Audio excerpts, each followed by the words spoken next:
जी, constipation, insomnia और gastric trouble. Insomnia मुझे करीब 10 साल से है और गैस भी करीब 5-7 साल से बनती है और वो गैस की एक गोली मैं रेगुलर ले रहा हूँ। अच्छा, मैं भी लेती हूँ सर। कौन सी? पेंटाप्राजोल और इस तरह की जो गोलियां हैं।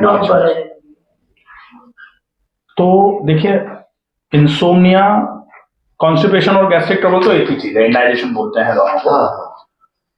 इसका ट्रीटमेंट जो है वो तो सिंपली डाइट और एक्सरसाइजेज, डाइट वो जो पचे, एक्सरसाइजेज वो जो पाचन तंत्र को मजबूत करें, ये जरूरी है।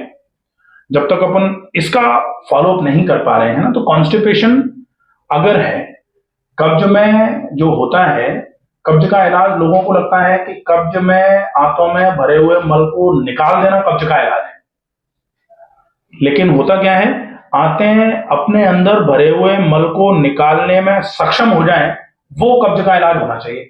भाई आंतों में कहीं कुछ भरा हुआ है, उसको ऐसे पकड़ के खींच के निकाल लिया, या चूरन दे दिया, चटनी दे दी, एनिमा लगा दिया, और कुछ दे दिया, होम्योपैथी में दे दिया, या कहीं भी नेचुरोपैथी में एनिमा दे दिया, तो वो तो उसकी वजह से भरा हुआ जो एक्सक्रीटा था वो निकल गया।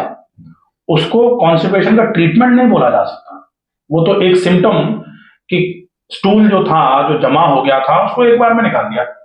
जबकि ट्रीटमेंट क्या है, आंतें स्वयं सक्षम हो जाएं आंतों में भरे हुए मल को बाहर फेंकने में, तब बोला जाएगा कि कब्ज का ट्रीटमेंट हो गया। वो कब होगी? वो तब होंगी जब पाचन तंत्र पूरा का पूरा मजबूत होगा। और पाचन तंत्र मजबूत कब होगा? जब पाचन तंत्र को अपने आप को देखने का मौका मिलेगा। अब पाचन तंत्र तो बेचारा पूरे दिन अभी दही पचाया है, अब जलेबी पचाना है, अब जलेबी आ गई है, जलेबी पचा के फुर्सती हो रहे थे कि तब तक और कुछ खा लिया, उसको पचाना है, तो एक के बाद एक के बाद एक के बाद वो उसी में उधेड़-बुन में लगा रहता है। सर मैं एक बात आपकी कहूँ, ये तो इतना ध्यान रखते, जैसे सुबह खाना खा लिया, उसके बाद आप कुछ भी दो, यहाँ तक कि मतलब एक लौंग दे दो तो वो भी नहीं खाते, शाम को ही फिर खाना खाएंगे। बहुत बढ़िया।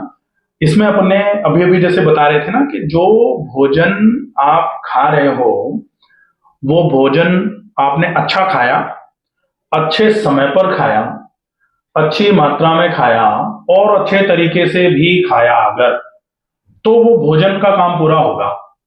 ठीक है, क्योंकि क्या खाया है अकेला वो मैटर नहीं करता। तो मात्रा भी बहुत कम खाते हैं। क्या खाया, उसको कितना खाया, उसको कब खाया, उसको कैसे खाया, ये चारों चीजें जब सही होंगी तो फिर भोजन ठीक है, मान लेते हैं भोजन सही है।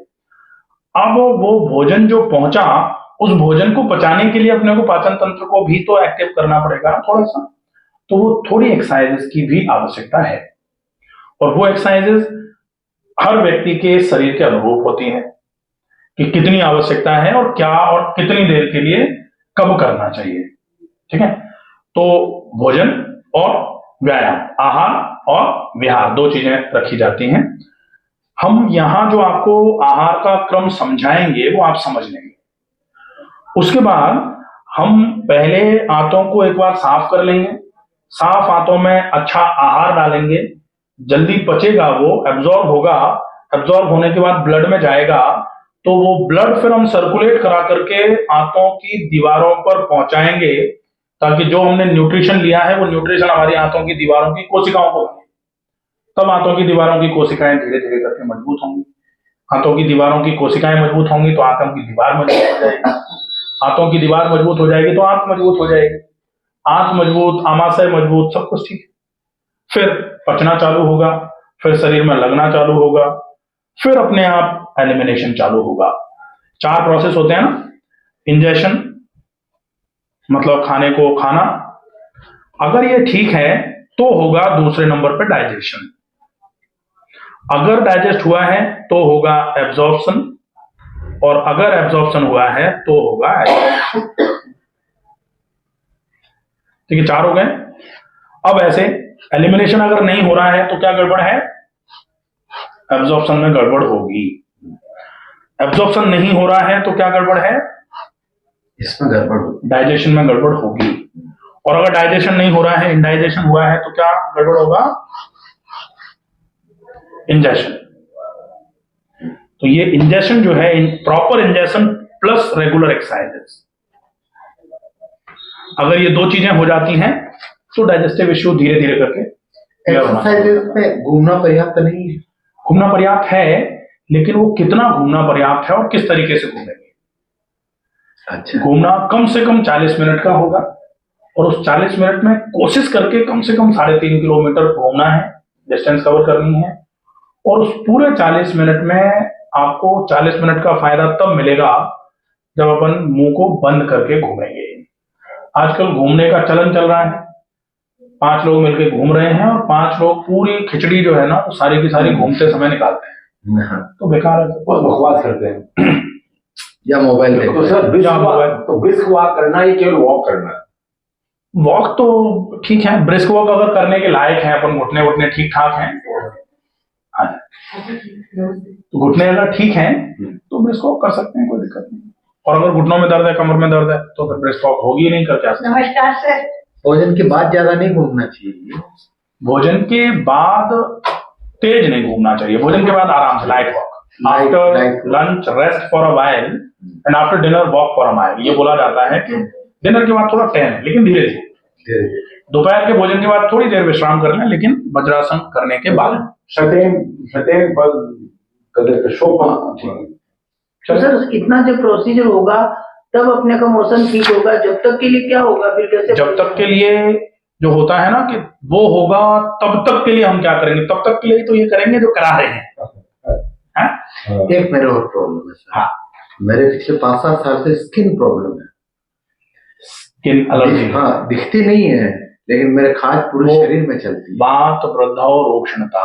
और हर कहीं दाग हो जाता है। जैसे अभी मेरे इंद्री में ये यहाँ दाग हो गया, तो मैं कुछ भी दवाई नहीं लगा रहा हूँ। ये बिल्कुल, मैंने कहा भाई चलेंगे। ये वात का रोग है। हाँ। वात जब जब बढ़ेगा तब तब शरीर में स्किन, त्वचा स्पेशली रूखी होना चालू हो जाएगी। अच्छा, वो रूखापन है, वात की है। वात जैसे ही खत्म होगा ठीक हो जाएगा। इंडाइजेशन को ही ट्रीट करना वात कुछ भी का। लगाने की जरूरत नहीं। कुछ भी नहीं। अगर आपको बहुत ही ऐसा लगे बहुत रूखा हो रहा है, बहुत चिड़चिड़ा हो रहा है स्किन, तो फिर आप नारियल तेल लगा सकते हो, चलेगा। नहाने के बाद? नहाने के बाद लगा, नहाने के बाद स्पेशली आपकी स्किन बहुत रूखी हो जाती होगी, बहुत रूखी हो जाती है। मैं साबुन लगाता हूँ तब तो बहुत रूखी हो जाती है। तो आप नारियल तेल लगा दो, उसके बाद चलेगा।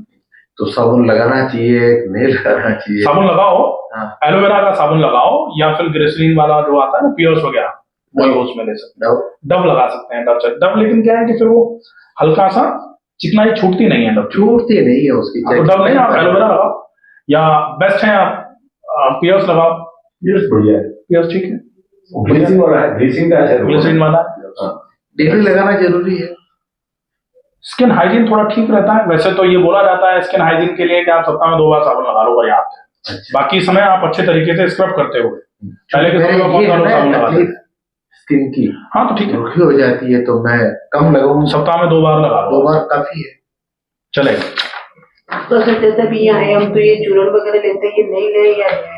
अब अभी एकदम से कोई भी चीज लेते हुए जो चल रही थी, अब एकदम बंद करेंगे तो प्रॉब्लम थोड़ी सी एग्रेवेट होगी। हाँ। अगर एग्रेवेशन को टॉलरेट कर सकते हैं तो मत लो, और अगर एग्रेवेशन टॉलरेट नहीं हो तो कोई बात नहीं, वो चलने दो, ये चलने दो, धीरे धीरे ये काम करना चालू करेगा, उसको वो हटा बंद कर देंगे। मात्रा कम करते जाए, मात्रा धीरे। जैसे अभी जागरे भी लेते हैं हम लोग। अच्छा ठीक है, हाँ ऐसा कर सकते हो, आप लेते रहो धीरे धीरे करके। जैसे ही ये लाइफस्टाइल काम करना चालू करेगी, उसको धीरे धीरे करके टैपर करके खत्म कर देना, चलेगा। ठीक है, बाकी तो सारा ठीक ही है, कोई दिक्कत नहीं।